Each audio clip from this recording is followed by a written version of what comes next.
Hello, everyone. Today, our guest is Lucy Howie, a global nomad and co-founder of Quan, a platform focused on employee well-being and team performance.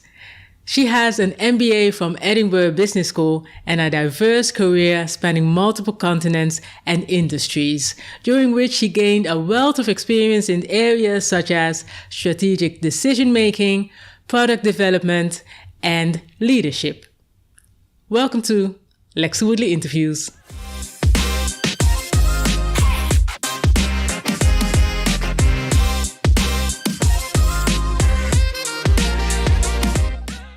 Lucy, so good to have you here. Thank you so much for having me. Happy to be here. So I've been telling myself, Lucy flew over all the way from another country to have a talk with me. I know you have other things going on in this country, but you have been in many countries lately. Portugal, Kenya, all in the last few weeks. Exactly, London and just in the last month, yes. But I live in Lisbon now. But Quan, my startup that I co-founded, is headquartered out of The Hague. So I'm here quite regularly. You are a global nomad. That is what you call yourself, right? Yeah, I guess so. I'm originally from New Zealand. So literally, the Portuguese all seem to know this. If you drilled a hole from Portugal and you got to the other side of the world, it's literally in New Zealand. But I've lived in UK, US, China, Germany, Netherlands, Portugal, France, so quite a lot. Why have you moved? Let's start from New Zealand. So you were born in New Zealand, you went to school there, you work there. Yeah, well, I was born, I think it was a bit in my blood. I was born in New Zealand, but my father was in the military and also in the UN. So at 6 months old, we moved to Singapore and we lived in Egypt and then moved around a lot in New Zealand. But when I got to high school, we stayed in the same place and then went to university. And even university holidays, I was working in a pub in Europe and working in Australia. So any chance I got, I left. But as soon as I graduated, I left, had 6 months backpacking around Southeast Asia and then moved to London at 21. And I've been back a few times for a year or two, but the best part, I turn 40 next year. So the best part of this whole time I've been living abroad. So what are the roles? What have you been doing regarding work abroad and in all these countries? My undergraduate degree was in exercise science, which is I have not really used since because I was actually very into sports, so I thought that's what I wanted to do. And I did an MBA later, but my first job in London was working for a private equity firm, actually. I was an office manager there. And then I became an investment case manager. But I really learnt, what I didn't want to do, which is making very wealthy men more money, middle-aged men more money. But that's where I really understood business a bit more and that I liked the look of business. Since then, I did crazy things like a season working on super yachts in the south of France when the global financial crisis hit. I lost my job, but I got quite a kind of pivotal moment of my career is I started working for New Zealand Trade and Enterprise. So it's a public-private partnership. So it's part government funded, part paid for by the companies. And with them, what their mission was to help New Zealand exporters be successful overseas. And I was in the professional services part, so delivering design thinking, a strategy, technical strategy, digital strategy, that kind of thing. So for them, I worked in London, in Asia, and US, and that was pretty amazing. They also put me through my MBA in Edinburgh. After that, I decided I would go sort of freelancing as an innovation consultant, and I moved to Amsterdam. And one of the first jobs I took, I was there for a month, and then it was for a startup called Fuel Up, and it was technology scouting, so working with big innovation teams of companies, so Philips and Akzo and that kind of thing, and PwC we actually had a joint venture with. And after a month there, they said, we'd like you to be the CEO. So naively, very naively accepted without looking at any of the financials or anything. And that ended up being acquired. So after working as the CEO of Fuel Up, I actually took an executive job in Berlin for a German unicorn called Zalando. So leading a large team where we were using emerging technology there to reduce returns because of the wrong size. That was a big problem. So predictive sizing algorithms, using avatars to see how things will fit before they buy it, that kind of thing. So that was also extremely pivotal in terms of how to run a product organization. My boss, who was the CTO who came from Amazon, it was really incredible, the learnings I took from there. And then after that is Quan. How did that come about? Yeah, so Quan, that's an interesting story. So I have a co-founder called Arosha, who is, we joke that we're each other's other life partners, so we're very close. When I was the CEO of Fuel Up, I was speaking on stage, and a woman came up to me she was an organizational psychologist, and she had her own psychometric testing company. And she came up afterwards and said, you have to meet this woman, Arosha, because you have such complementary cognitive profiles, which is a very unusual. No, you don't get that every day. So I said, of course, introduce us. We realised we were working in the same building in B Amsterdam, and we had a coffee and then hit it off. We met every week, and we travelled to Sri Lanka together. It was actually her idea, Quan, but for me, and Quan is a wellbeing platform. So we help teams improve their wellbeing and performance. And for me, how it started, my own sort of experience was in these roles as sort of a consultant and at Fuel Up and then at Zalando, I really saw firsthand where the cost of success was employee wellbeing. So there has to be a better way to achieve growth, and especially hyper growth, that doesn't burn your employees out in the process. But me being a product and tech person, I knew it needed to be something that was measured and managed and based on data. So Arosha, it was her brainchild initially. She's the domain expert. And she had this idea and she pitched it to the Red Cross, and they said, could you roll it out to all of our 20,000 volunteers? And she said, there's something here. So she likes to say, and I needed someone to build it. So I called my friend who I knew could. So that's sort of where it started. Yeah. What does Quan stand for? Yeah, so Quan is to quantify well-being. So well-being is really fluffy. And a lot of the images in people's mind is sort of yoga and this kind of thing, but it's actually not. It's a 200-year-old science, and we wanted to quantify well-being. So remove the fluff, bring the science and the data and the structure. So that's what it stands for. So what is Quan actually? Good question. So Quan is a wellbeing platform for businesses to offer to their employees where teams can improve their wellbeing and performance. So how it works, we've got 5 dimensions, 46 sub-dimensions, 220 predictors, so it's holistic. Each employee will take an assessment, so it's 46 questions.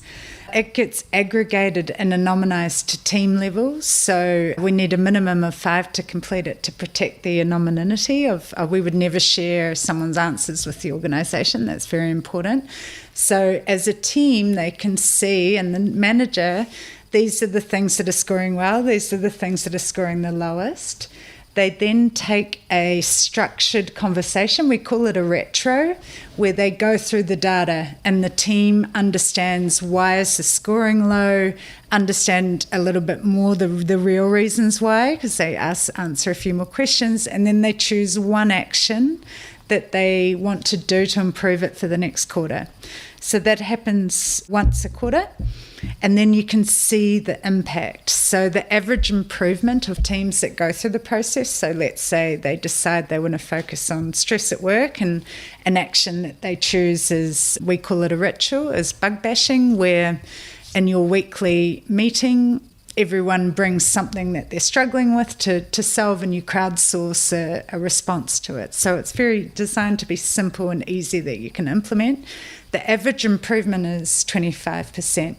And then if you think at department level, organisation level, you can see the teams that are struggling, so the teams that are uncompromised, and across the whole group, what is scoring low, so that then they can come in with interventions and see their return on investment from a department or organisation level. So when you came together, how did you imagine it moving forward from there on? So the first time, Arosha flew to Berlin and we did a weekend business model canvas strategy session about Quans. So she was a consultant who worked a lot around team performance and culture. So and COVID was just hitting. So she really saw something around wellbeing. And we were using all the Post-it notes around my apartment, and I said, there's a platform in here somewhere, because she was approaching it first from a very consulting mindset. And initially, our first hypothesis was with Quan so we've built a science framework, which I'll talk about, but we thought, okay, each employee will take these 46 questions. So we have 5 dimensions, 46 sub-dimensions, and 200 predictors. So it's quite an extensive framework. And then we will match them to interventions, so headspace or something like that, depending on what their results are. To get to that, we initially interviewed, I think, close to 500 experts, so managers, therapists, doctors, professionals, psychotherapists, organisational psychologists, to get to this. We built the assessment. We had 1,000 people go through it. And what continuously scored the lowest was burnout, stress at work, and anxiety at work. So no matter how many therapy apps or yoga videos or sleep stories you point an individual to, they're going to continue to burn out unless you address the core issue, which is ways of working. And one of the problems we're solving is, over the past 2 years, 81% of workers have experienced burnout or a mental health problem at work. And if you look at what all of the wellbeing platforms and offerings, it's all targeting individuals. There are not many that are targeting teams. So that's where we really pivoted. Are there certain types of companies that deal with employees that, tend to burn out faster or longer or whatever? Yeah, I think it's a global phenomenon we've seen since COVID. But where we are targeting our ICP, our ideal customer profile, is more the enterprise level. We started with startups and scale-ups, but what we found is we need an HR infrastructure to support it, where when you uncover this kind of data, there's things that they can do to then make changes and things that they can offer. So, for example, we had one team that was sort of scoring very low on psychological safety, and they were able to put that manager on a psychological safety course, and then it was a much better score the next quarter. So enterprise is sort of our ICP, where they have a structure where they can wrap it in and measure and manage it and support. Yeah. And as you have been all across the globe, actually, how would you say that Quan, in certain countries, that how much is needed in certain countries? How do certain countries relate to? That's a good question, actually, because we've been working with 300 teams across 30 countries. So there is, and the way that it's structured is it's a self-measure. So it's in relation to you and your context. But I think where we've seen it's a bit hard to land has been in China, because there is a big suspicion on sharing that kind of data. I think I had someone literally tell me, if I let my company know that I was experiencing a burnout, I'd be bundled up into a car with tinted windows and no one would see me again, kind of thing.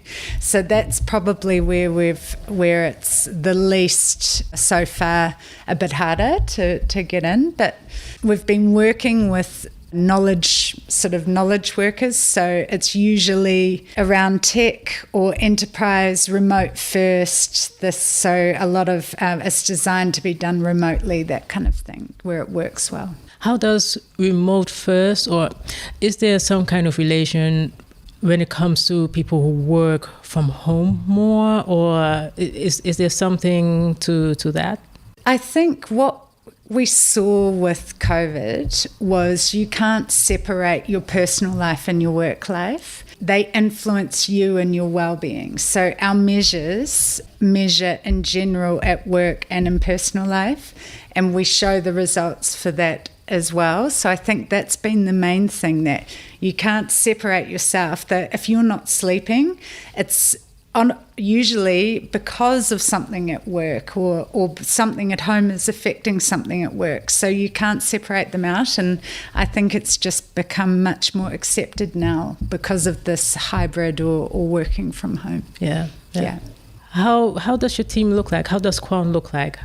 Yeah, I think we're at 17 people at the moment, including interns, and we're remote. So we are sort of based in the Netherlands, The Hague, but we've got people all over Europe and the US. So we've got some in Portugal, including myself, some in Greece, some in London, most in the Netherlands, and then a few in Europe. And we have 4 developers. So we've got the product side, which is developers and design and product. We have a science team.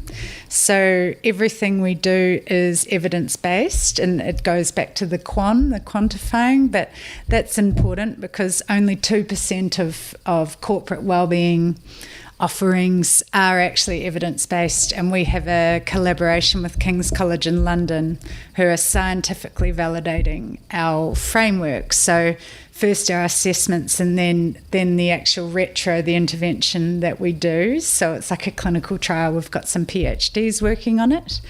Then on the commercial side, which are Rocha leads, we have some sales people, we have a marketing person, we have community manager. I think that's everyone. Yeah. And how does your work week? How does your work week look like for Quan? Yeah, that's a good question. So I look after the product and the tech, but also the customer deliveries, so the customer success. So usually I get up pretty early. I like to get up.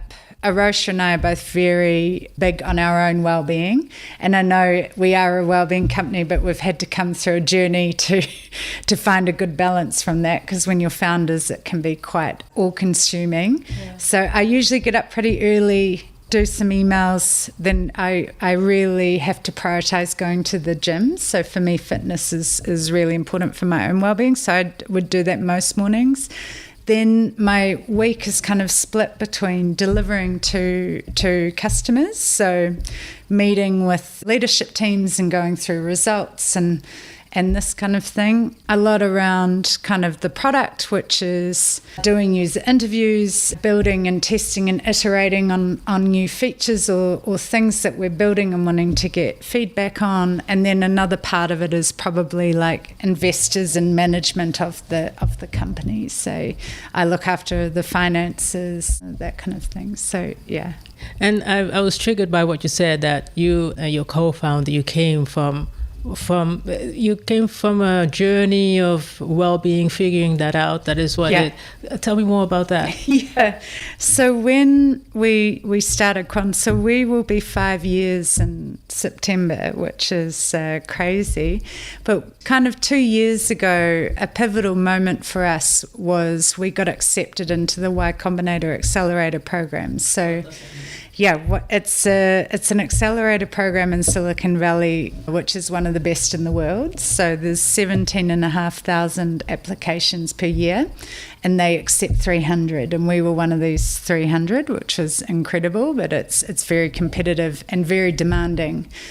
And they are and we learned a lot, especially around a repeatable and scalable process, and putting that in around sales and that in around also your investment strategy. So you're in it intensely for 3 months.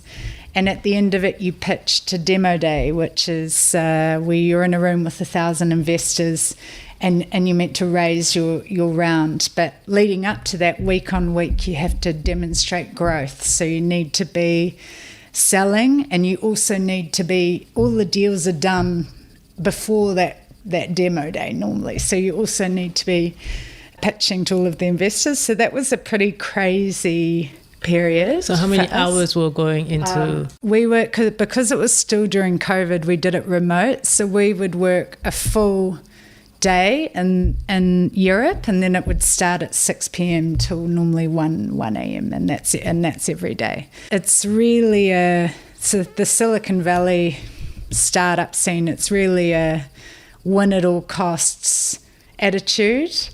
And we were there on this treadmill, you know, and they were like, you have to move here. You won't be anything unless you're in Silicon Valley. And we were like, yeah, we'll.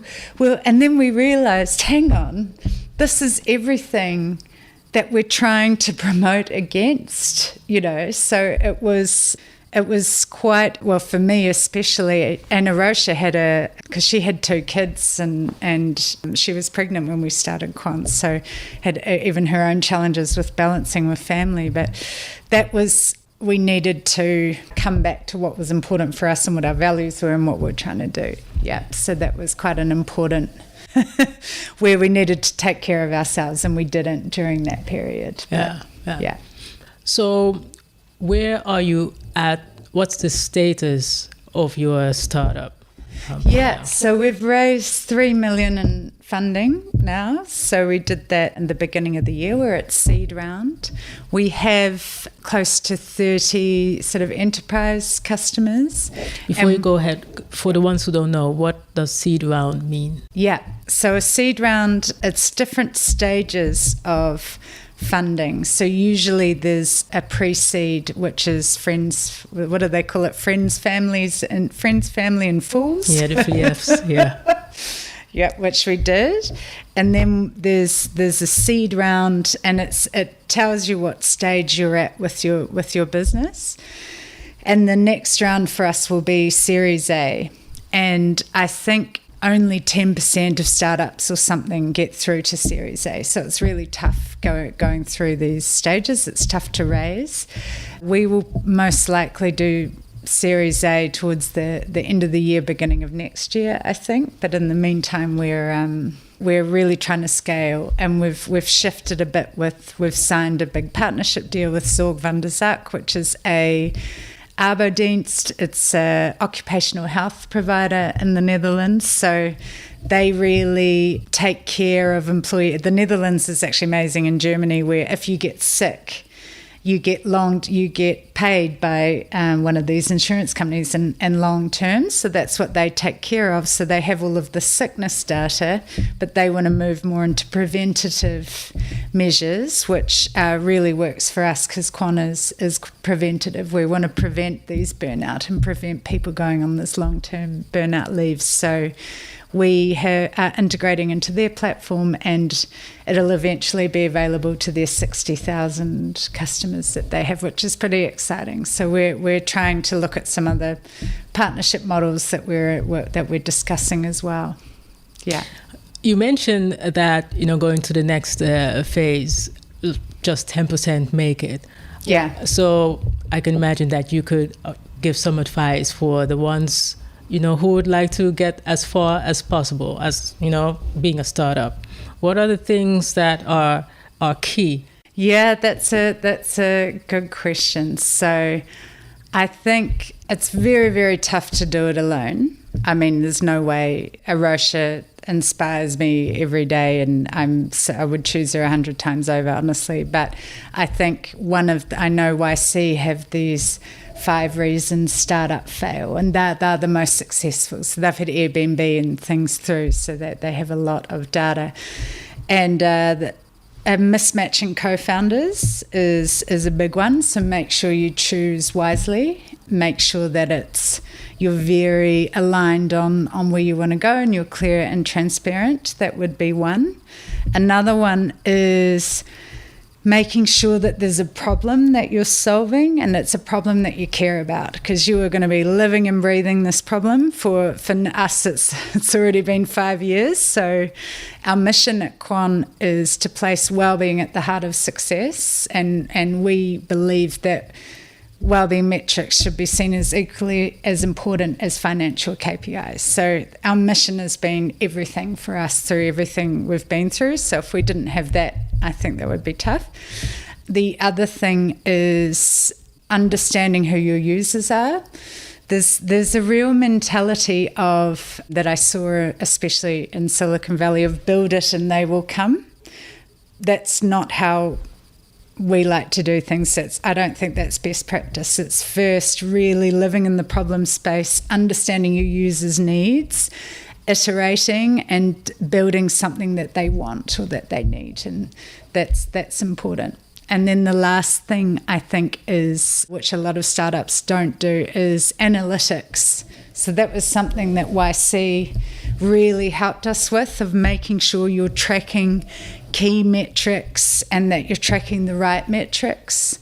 So we look every week, even just from the platform on the metrics, and then when things drop, you're able to dive into what's causing that, for example.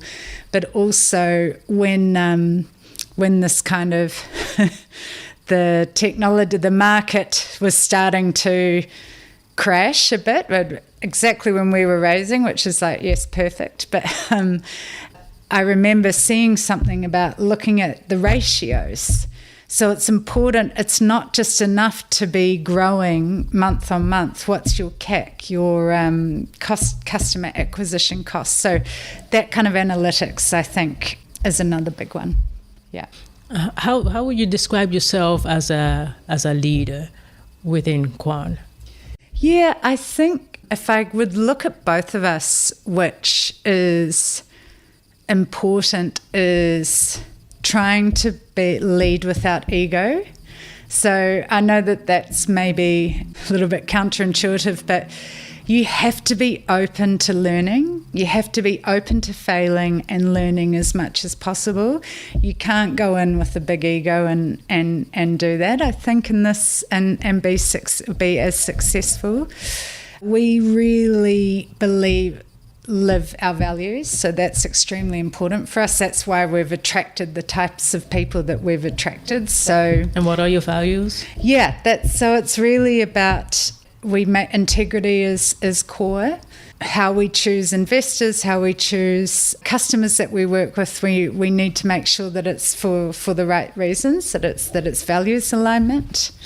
We really follow Quan ourselves, so we're very flexible. It's not about the amount of hours, it's about getting your work done and making sure people are able to do things that's important for them, for example.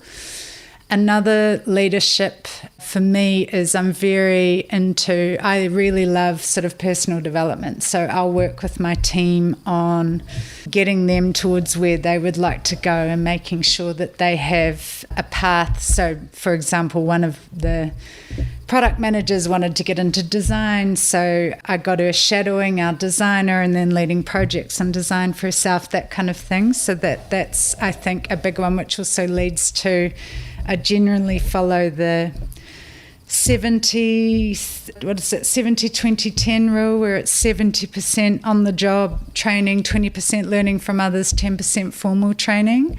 So that's what I mean, we don't have the budget to have formal training for everyone, but I will make sure that the type of work that you're getting is getting you where you need to go, and that you're learning from others who have those skills, whether it's like a mentor or someone else on the team or that kind of thing.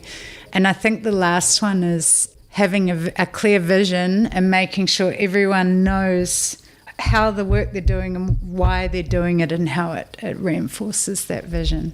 And how often with the team do you like talk about or discuss or yeah, do once something a with that? quarter. So we'll get together. Like we went to Morocco once. We've been to the Netherlands. We're going to Portugal, where we bring everyone together and we relook at the strategy and the metrics and a deep dive and make sure we're still going in the right direction. I think that's really important when you're remote.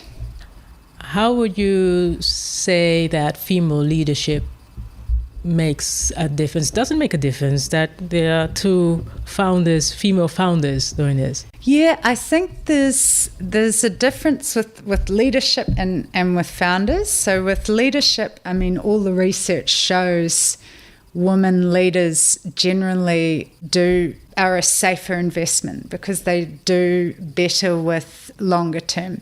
But I think generally leading with more empathy and that kind of thing is, which we know is beneficial. But in terms of being female founders, I mean, that's been pretty tough. Both of us came, so Rosha came from ex-PwC, ex-industry. I was sort of ex-Zalando, and we're not young. We're not 20-something tech bros, you know. We're experienced, which is also a good thing. Which is also good, but we were not prepared for entering into this whole fundraising, and it was quite interesting. Well, let me put it this way: that TechLeap released that last year 0.7% of VC funding went to women-led startups in the Netherlands. So, and in Europe, I think it's about 1.2%. So the numbers speak for themselves. So even though the data says it's a safer investment, it's the structure is not there yet, I think. So what needs to happen for that to change? Yeah, that's a really good question. I think there is a structure. If you see a lot of the VCs, for example, themselves, they'll have one female partner, if at all, on there. So awareness and structure to sort of feed more female-led startups in there for a start. And I think we have this is why I do things like this and why I'm speaking on stage tomorrow. We have a responsibility to be seen, even though it's probably not my most comfortable. I'm fine talking, but I wouldn't rush to get on stage. But I think it's really important that there is examples and people talking and about it. So, you know, be the change you want to see. And then the third thing is actually giving female-led startups a chance. You know, when you're in these positions. I was speaking to someone about the sort of glass ceiling and the glass cliff, and the glass cliff is where, when everything's going wrong, they bring a woman in, and then there's no chance that they're going to be successful. It's a very rare chance that they're going to be successful. But I think it's that's how the Boys Network works, is by giving people a chance because you know them. But I don't know if it's structured that way yet. Yeah. You said earlier that personal development for teams, that, you know, you're aware of it and you work with that. How do you see your own personal development? What are you working on? Nobody has to 10 with everything. Are there things that you're like, yeah, that is something that I still would like to work on for myself?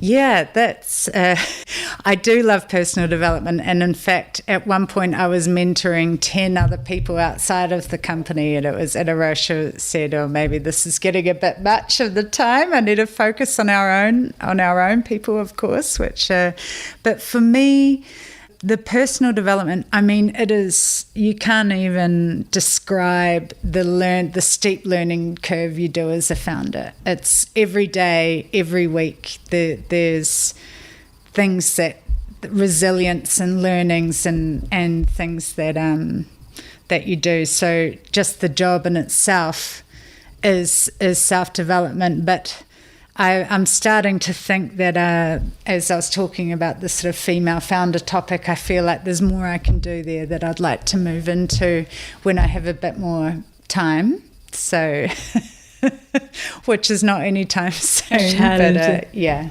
Work-life balance I know, exactly. issues? Is that what you're trying to tell me here? Yeah. If you had more time, what would be the things that you would do?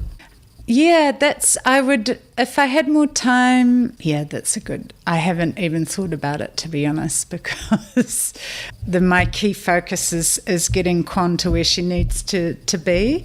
And Quan, we see ourselves as, Quan is her own entity, and we're custodians of it. So we need to get her to a certain level, and we have a responsibility, and that's my focus. But after that, I don't know what it would look. I'd have to think about it. But maybe writing about the experiences, maybe being on some boards, maybe things that I can do to help. But that's long-term development. But how long-term? I mean, like 20 years, of course, is ridiculously far away. So, but like 10 or 5 years, I think maybe? 5. Or 5, yeah. You see yourself writing a book? Maybe. Arosh and I, we started joking about it, but now I actually think it would be something beneficial. The book that, and now I'm publicly saying it, that we have to it's accountability. The book we wish we had starting this journey. What are books that you tend to read or that you like reading? About business? In general. I mean, I read a lot, and where I've been drawn to since Quan is a lot more of the organisational psychologists, so like Brene Brown and Adam Grant, and that they really understand what we're trying to do and how important wellbeing is for leadership and for culture and for performance. So that's where I've really generated towards. And in terms of podcasts, I think, and probably everyone says The Diary of a CEO, but I really love it. And How I Built This is the other one that's good. But after I did my MBA as well, my business books, I do if there's we're researching very specific problems. Like with Quan, we're trying to achieve behavioural change. So again, that's more the Adam Grant, Brene Brown, Simon Sinek area that I was researching. But I tend to be more, if in free time, I like reading fiction and things. Yeah, to like get out of this world. Exactly. Interesting. Yeah. So you said tomorrow you have an event, you're speaking to other females, but in general, when it comes to entrepreneurs, so females, males, maybe not even entrepreneurs who want to per se have a startup, but they want to be entrepreneurial, they want to have their own businesses. What would you maybe as a mentor or coach, them listening to you now, what would be some things that they need to be careful with? I mean, co-founder, you said that would be good, but that is if you want to become a startup, right? What are some basic things that people should be aware of when they want to have their own businesses? Yeah, one of the big ones, I touched on it before, but you are not going to get it right the first time. No one does. We've pivoted numerous times. So setting it up we follow design thinking. So you set up hypotheses, you do best practice research, and then you do a small experiment with a prototype that you can test and learn from. Start small with the hypotheses that you want to test and really just start and learn from it, and we say in Quan as well, fail fast, which we've done.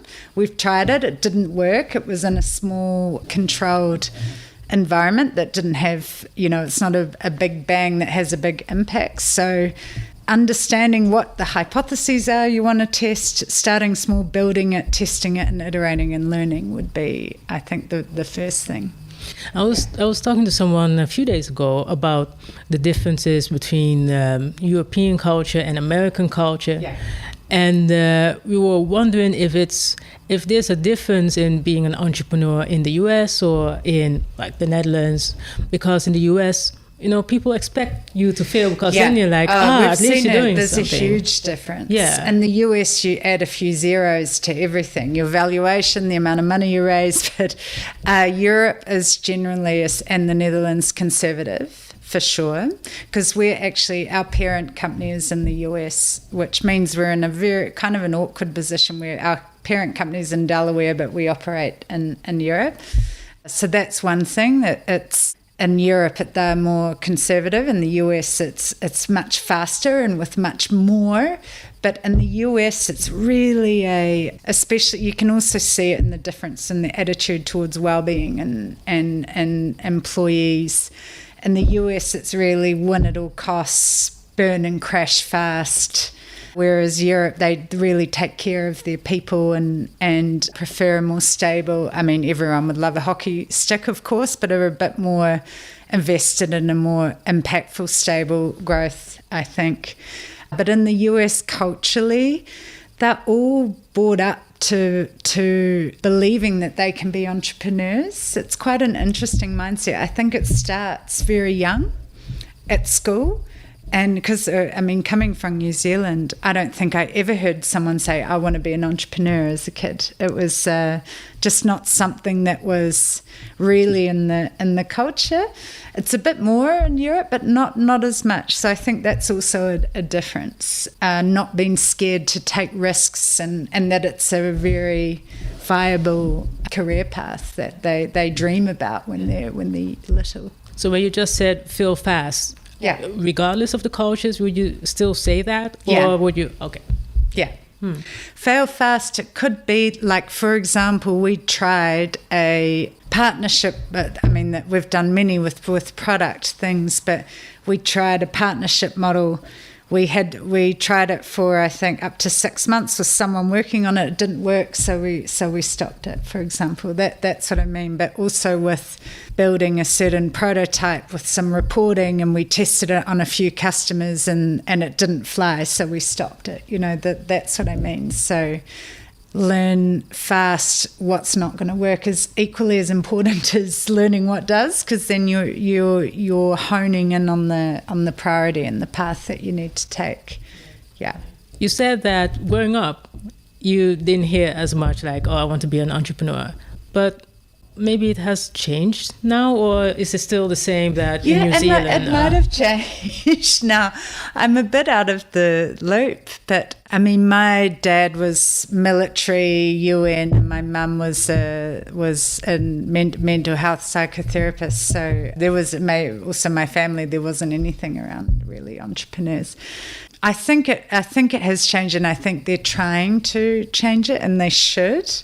I think they should educate kids to want to be entrepreneurs. Why? Well, for New Zealand specifically, it's quite a traditional model where the biggest export is still dairy and sheep and beef. So it's not really productive to send frozen carcasses across the world anymore. We need to move to be more knowledge-based and innovative, and there is a lot of good stuff coming out of New Zealand, but we need to shift the attitude at the younger age, I think, to move more into this knowledge economy. Yeah. How often do you go back to New Zealand? Usually every year, I would say. But I'm quite lucky. My brother and my sister-in-law live in London. They both work in tech, scale-ups. Funnily enough, my dad lives in Kenya, and then my mum and my other brother's in New Zealand. So I'm not too far away from family here. Yeah. Back to the countries, because I really love it so much that you see so much of the world. Where have you not been to as yet, where you still would like to go to? I think high on my list, I would love to go. So I did like a solo hike for 30 days. I did the Annapurna circuit in Nepal by myself, which was quite a big kind of adventure for me. This is when I was about 28. I'd love to do something else, maybe in Bhutan or something like that. That's on my list. Myanmar's on my list, but we can't go there at the moment, I think. And I haven't been to this summer. I'm going to Central America because I've travelled a lot through South America, but I haven't been to like Costa Rica or Nicaragua or El Salvador is where I'm going to go.